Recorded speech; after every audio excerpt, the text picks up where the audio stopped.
Good morning, everyone. Welcome to the Friday, July 5th edition of the MMAOB Daily podcast. I'm your host, as always, Adam Martin. I'll be taking you guys through the latest news in the world of mixed martial arts. Happy Friday to everyone. We made it to Friday, and tomorrow night is UFC 239, guys. So one more sleep until probably the best card of the year. So I can't wait for that. But first and foremost, guys, follow me on Twitter at MMADamMartin. This podcast is available at MMAOddsbreaker.com and on our YouTube channel. Please like, share, subscribe. Check me out at Cerrone.com, BJPenn.com, MMAnews.com, and MMARings.net. So we have a couple fight announcements to talk about, a little bit of news. I'm still waiting for the weigh-ins for UFC 239. There could be some weight misses. I'm not sure, but I won't be able to get that probably during this podcast, unfortunately. If there is anything, check my Twitter, though. I'm sure I'll talk about if anyone misses weight. So that's something to keep in mind. But let's just get right into the show. Got a couple of fight announcements, like I said, but I want to start with Donald Cerrone. So Donald Cerrone was on MMA Junkie Radio yesterday. He's obviously in Vegas right now, like most fighters are, like a lot of journalists are, except for me. I'm back home in Toronto. But he was on the MMA Junkie Radio and said that he wants to fight Tony Ferguson, which we already know about. And he says the UFC is still open to doing the rematch. So I don't know. I mean, I'm not sure what you guys think about this. Like, I think the first fight was pretty clear who the better fighter was. Tony Ferguson has won 13 straight fights. So to me, it's like, why does he need to fight again? Donald Cerrone again. I don't see it. I don't see why. I know there was some controversy, obviously, with the late punch and Cerrone's eye blew up. I get it.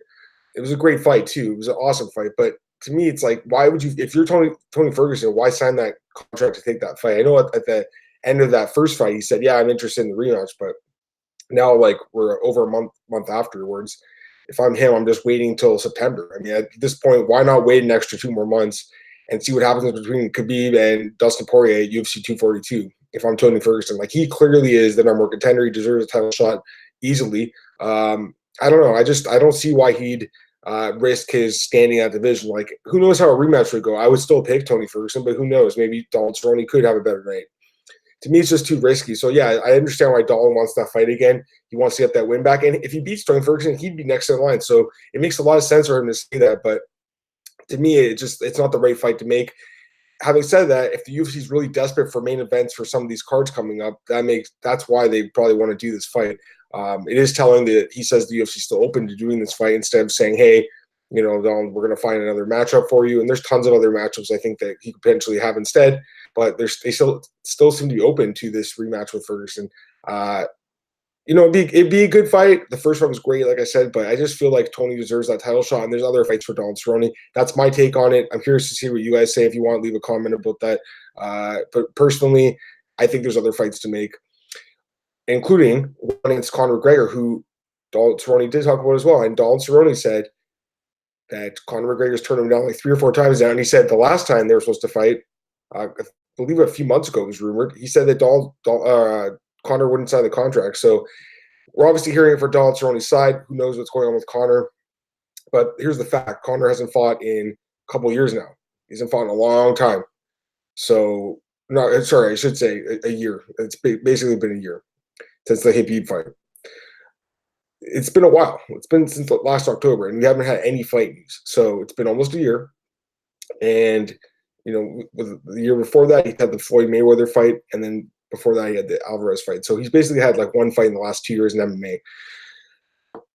Love Conor, but at this point, it's like, and I see why Donald obviously wants that fight. I think he should keep pushing for it. But if you're Conor, it's like, man, it's like either make your decision to retire or just, sign a contract and fight again. It's just very confusing what he's doing.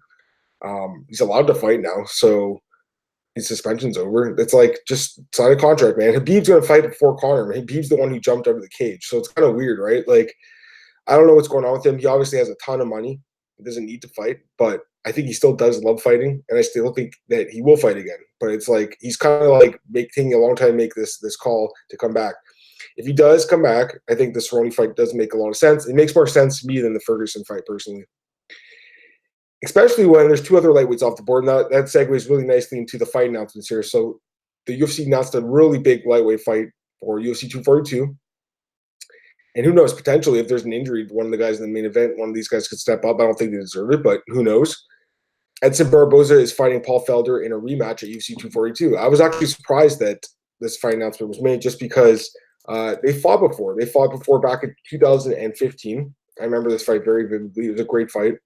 It was at UFC. It was the Dillashaw Barboza 2 card in Chicago, and Edson Barboza won a decision. It was a great fight, and also there was like a low blow in this fight that I think changed the complexion of the fight for Paul Felder. So I think he's been wanting to get that rematch for a long time, and it was a close fight. It was 29-28 across the board for Barboza.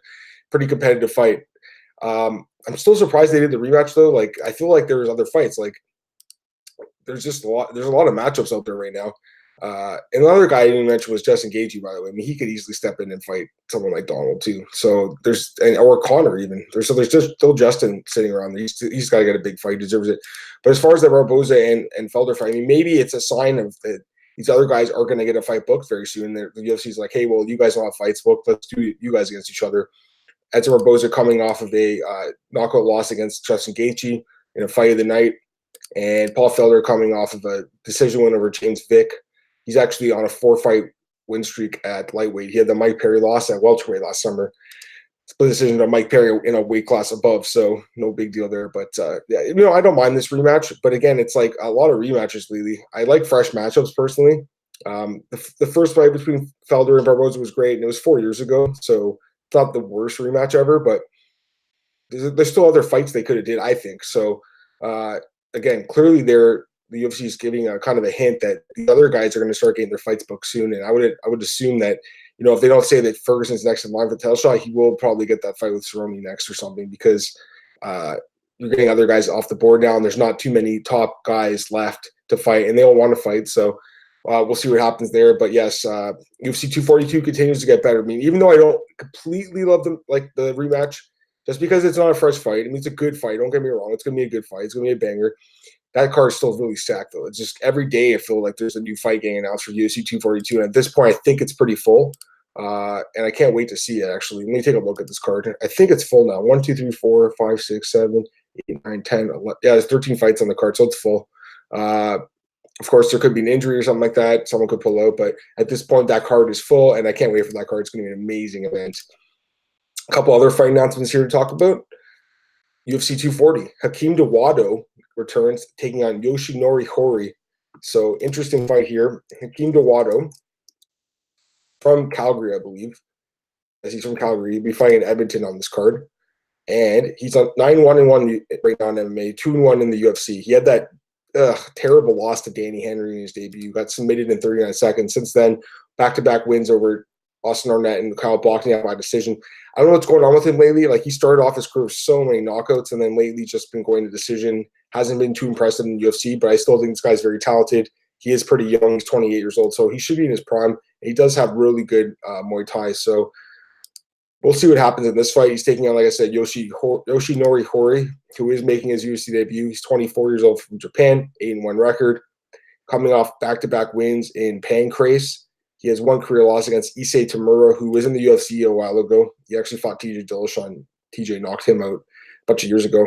Back in 2013, I remember seeing that fight. It was in Montreal, GSP versus Nick Diaz. That was on that card. So that's his only career loss. Not a horrible loss to a guy who was in the UFC, but it's, he's got a lot of knockouts, but still only had 2-fight win streak.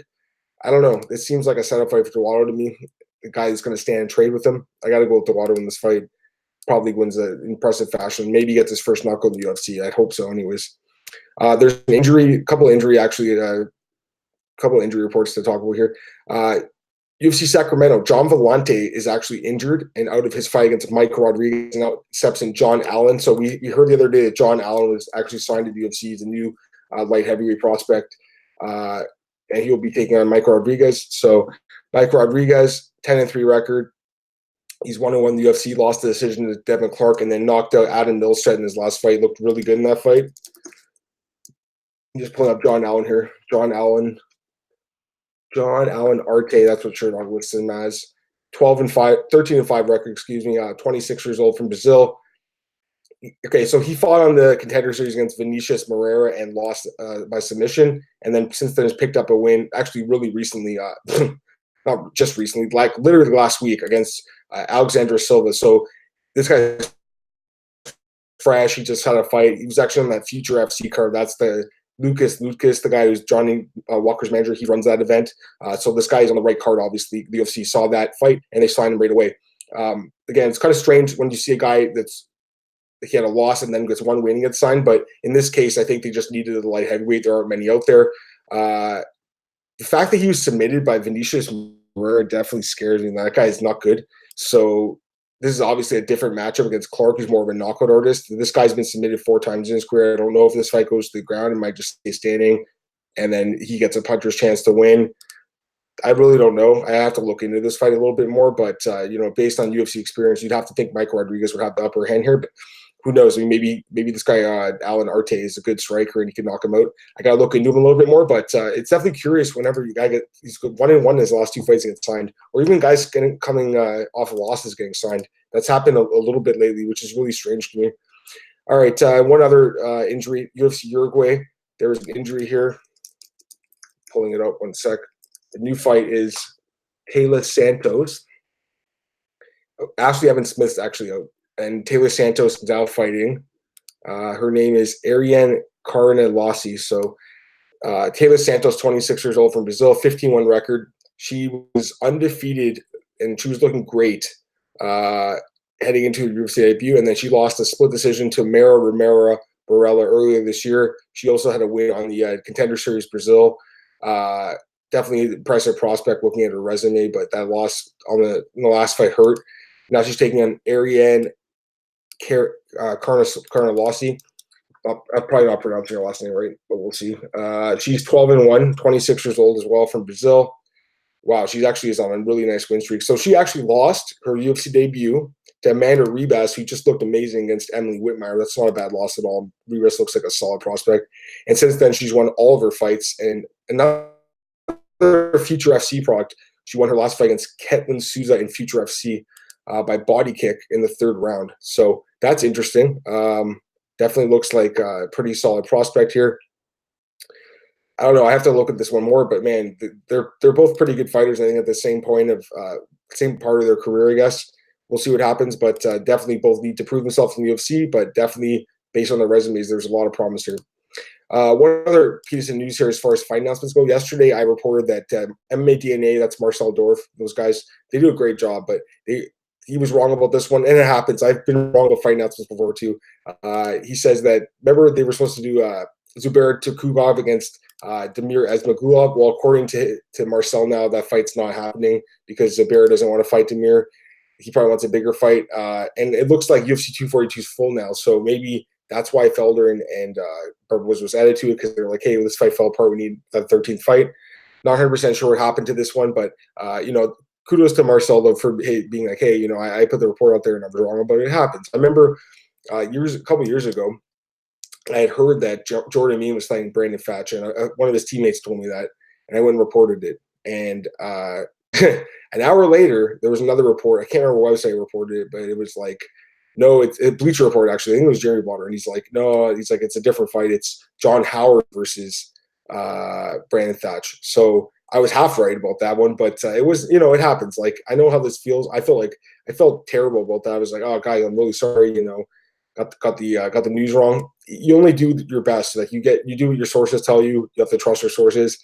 It happens. No big deal at all. But yeah, I remember when that happened, I was like, oh man. Well, at least I was half right. At least, at least I was half right in that one. But yeah, so kudos to Marcel for at least stepping up and saying, hey, this fight, I reported it, but it's not happening now. And he was pretty quick about doing that, like just a couple hours later. And one other signing to note here. I remember I mentioned the other day, Ivan Shtyrkov. He was supposed to fight Devin Clark a couple months ago, and in the Russia card, and he was pulled from it due to an abnormal drug test from USADA. Well, the UFC caught him at his own request, and now he's going to be fighting in RIZIN. So he makes a lot of sense in RIZIN. I don't know what the drug testing is like there. I'm assuming it's not that stringent. But obviously, the UFC needed a guy that could pass his tests, and he couldn't do that, so they cut him. And now he's back in RIZIN. So good for him. He's going to make a paycheck. But yeah, it's kind of funny though. And Kareem Zidane, my good buddy there, had an interesting take about that, saying how it's funny how the UFC is willing to release a guy because he fails a drug test, but not because of his ties to certain someones over there in that part of the world. So definitely check out Kareem's too. It's kind of funny. But yeah, as far as a fighter goes, a pretty good signing, I think, by RIZIN, because I think this guy is a decent fighter. But you can't pass a drug test, you can't fight in the UFC. That's just the truth.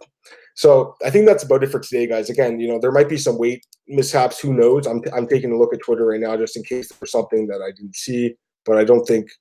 Yeah, there's nothing out there right now.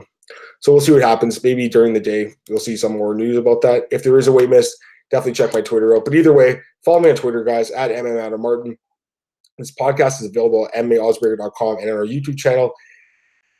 Like, share, and subscribe. I appreciate that. So at MMAOsberger.com, we have tons of stuff about UFC 239 leading up to the fight tomorrow. Tomorrow, our full picks for all the staff members will be posted. So definitely check that out if you're into that kind of stuff. I have full fight breakdowns, for Jones and Santos and Nunez and Holmes. So definitely check that out. I also have my opening odds reaction for the card overall. Over at Cerrone.com, I have my prime picks article up there. So definitely take a look at that. That's my top picks, top plays for the card. What else? MMARatings.net. I just sent one in on Luke Rockhold and why he could be a contender to John Jones's title if he wins tomorrow night against Jan Blachowicz, which if you read my prime picks, I'm 100% sure that happens. What else? MMAnews.com, I have an article on Ben Askren and Jorge Masvidal and why the winner of that fight could jump past Colby Covington for the number one contender spot at welterweight. And BJPenn.com, I always have some news there. They're always posting news, so definitely check that out as well. And I'll be starting my my new gig with them on Sunday, where I'll be doing basically a morning shift covering all the news, pretty much everything that's going to happen the night before from UFC 239. So I'll definitely have a lot to talk about, and I'm sure the day will go by really quick. So again, guys, appreciate you guys checking me out today on the podcast and all the support in general. Today's Friday, so enjoy your weekend, guys. Enjoy the fight tomorrow. It's going to be an amazing card. I can't wait to watch it. And I should mention I'll be doing the live play-by-play for Sure Dog, so definitely check that out while you're watching the fights, or if you can't catch them, go and check that out to see what happens. And even if you are, check it out for the scoring. Have an amazing weekend, guys. I hope you really do enjoy UFC 239. I'll be back Monday morning to recap what should be one of the best cards of the year. Have a great weekend, guys.